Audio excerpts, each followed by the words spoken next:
I never thought a casual conversation could spiral into something I'd regret for months. It started innocently enough, coffee with my husband, Ryan, on a quiet Sunday morning. The sunlight streamed through the kitchen window, the smell of fresh coffee filled the air, and for a moment everything felt calm, normal, perfect. Or so I thought. We were talking about past relationships, reminiscing in that harmless, nostalgic way couples sometimes do. I thought it would be funny, or maybe honest, to drop the truth I'd buried years ago. So, in a voice softer than I intended, I said it, my ex, David, he was my real love. The words hung in the air like smoke, thick and suffocating. Ryan's mug paused halfway to his lips.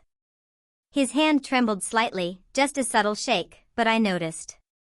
His eyes, usually warm and teasing, went cold and unreadable. I laughed nervously, trying to soften the blow, but the damage was already done. That casual confession, meant as a throwaway truth, had landed like a bomb in the middle of our quiet Sunday morning. Your real love? Ryan asked slowly, almost carefully, as if speaking too fast might break him. The room felt smaller suddenly, the air heavier. I tried to explain, to tell him it wasn't about him, that it was just the past, but my words sounded weak, defensive, even foolish. I loved him before, but it's over.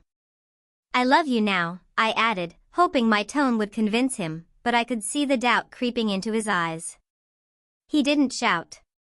He didn't storm out. He just went silent. That silence was louder than any argument we'd ever had.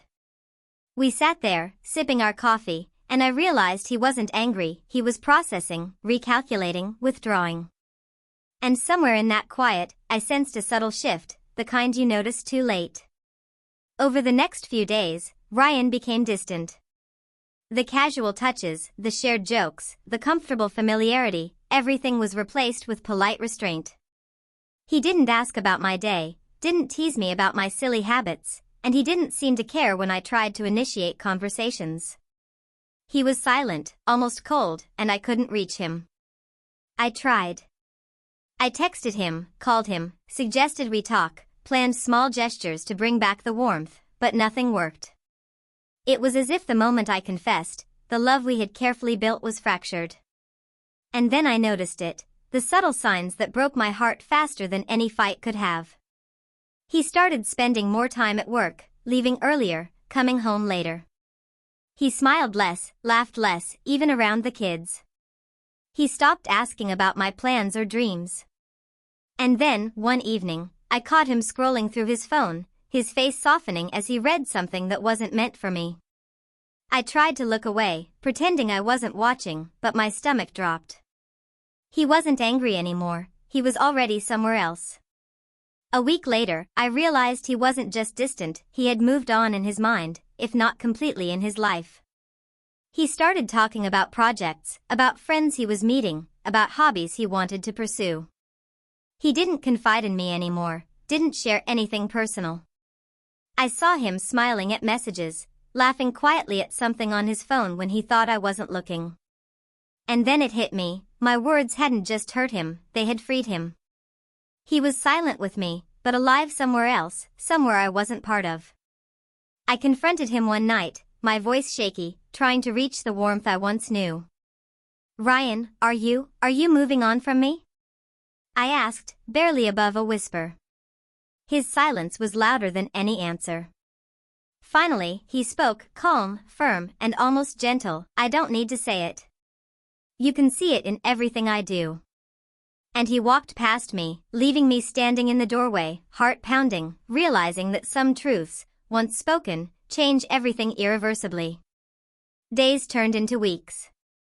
He didn't leave physically, didn't say he was leaving, but the emotional distance grew. He invested in himself, in friends, in small joys, while I was left grappling with the weight of my confession.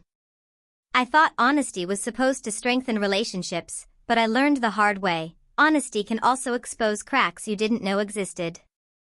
I tried to salvage things.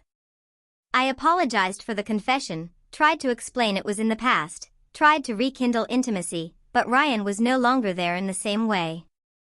His heart had quietly shifted, and while he never admitted defeat, I could see it in the way he smiled at the phone, in the way he lingered in the study instead of the living room, in the way he no longer reached for my hand at night. I realized something painfully true. Sometimes, it's not about lies or betrayal. Sometimes, it's about timing, about words spoken too casually, about truths that pierce deeper than any falsehood.